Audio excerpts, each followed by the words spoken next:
There was a bit of controversy, some headlines at the beginning of this year's festival when it was announced that this film called Vaxxed would be screened at the festival. Later, the festival pulled it. Was it because of the backlash? Were you surprised that people reacted the way that they did? I was shooting a movie. I was in the middle of a lot of stuff. I think the movie is something that people should see. There was a backlash which I haven't fully explored, and I will. And I didn't want it to start affecting the festival in ways that I couldn't see. But definitely there's something to that movie. And there's another movie called Trace Amounts. And there's a lot of information about things that are happening with the CDC, the pharmaceutical companies. There's a lot of things that are not said. I, as a parent of a child who has autism, I'm concerned, and I want to know the truth. And I'm not anti-vaccine. I want safe vaccines. When you get, some people can't get a certain type of shot, and they can die from it. You know, even penicillin. So why should that not be with vaccine, which it isn't? So you said you went public for the first time saying that your 18-year-old son does have autism. Yes. That had been a very private thing for you. And yes. Part of the reason you wanted this film shown was to start that conversation. Absolutely. Do you believe you'll now have a role in that conversation going forward? Possibly, yes. Because the thing is that to shut it down, there's no reason to. If you're scientists, let's see, let's hear. Everybody doesn't seem to want to hear much about it. It's shut down. And you guys are the ones that should be the investigating. Do the investigating. I think the film was controversial because people felt that the filmmaker had been discredited. Even he, I'm not so sure about. At the end of the day, even him.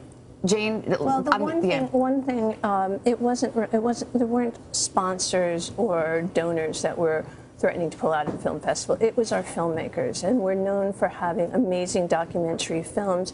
You can take a look at our lineup, whether it's what we're starting with tonight or some other documentaries that are, you know, equally controversial that we have at the festival. So it was our filmmakers that were pulling out. There's another amazing film about. I find that amazing, and we're going to talk about that. But there's another amazing film that was done by Ross Williams that won the Audience Award at Sundance called Life Animated about autism, and it's a really beautiful film about the Susskind family. And it's a beautiful film, but it's another thing. It's the result of. It's not questioning how some people got autism. How the vaccines are dangerous, if not dangerous to certain people who are more susceptible. And nobody seems to want to address that, or they say they've addressed it, and it's a closed issue, but it doesn't seem to be, because there are many people who will come out and say, no, I saw my kid change like overnight. Mm-hmm. I saw what happened, and I should have done something, and I didn't. So there's more to this than meets the eye, believe me. Is that the experience you had, Robert? Something changed overnight? My wife says that. I don't remember, but my child is autistic, and every kid is different. But there is something there. There's something there that people aren't addressing. And for me to get so upset here today, on the Today Show with you guys, means there's something there. That's all I wanted, was the movie to be seen. People can make their own judgment, but you must see it. And there are other films, other things that also just document and show. You know, it's not such a simple thing. Do you regret pulling it now in some sense? Part of me does, and part of me says, let it go for now. You know, and I'll deal with it later in another way. But because I didn't want the festival to be affected in a way, because it was like a knee-jerk reaction, and especially from the filmmakers, frankly, that I you know. The other filmmakers who were in the festival. Whoever they were, I didn't even want to ask. Yeah. But now I will ask.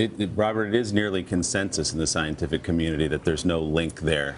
Do you believe that's not true? I believe it's much more complicated than that. It's much more complicated than that. There is a link, and they're saying there isn't, but there's certain things. The obvious one is thimerosal, which is mercury-based preservative.